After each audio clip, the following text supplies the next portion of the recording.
सांग मैंने मटन भात मात्र 100 टंका जगटी हूँ आमर सुंदरपदा हाट सामना लिंगराज स्टेशन।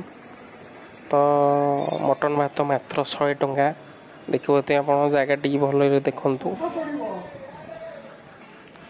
देखु।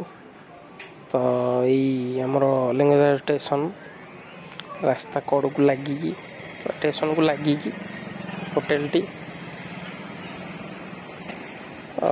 चलो भीतर को जीवा।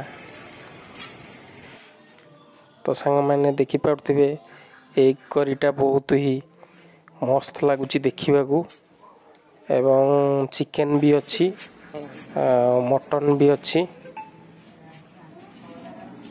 तो सांग मैंने मु खाई सारी तो भल टेस्ट बहुत बढ़िया टेस्ट थिला।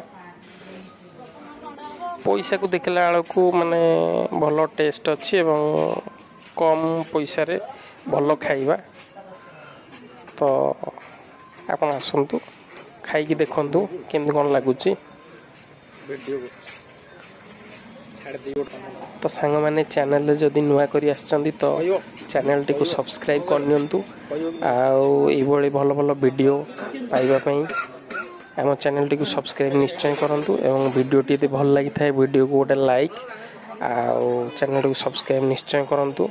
रोची नमस्कार जय जगन्नाथ।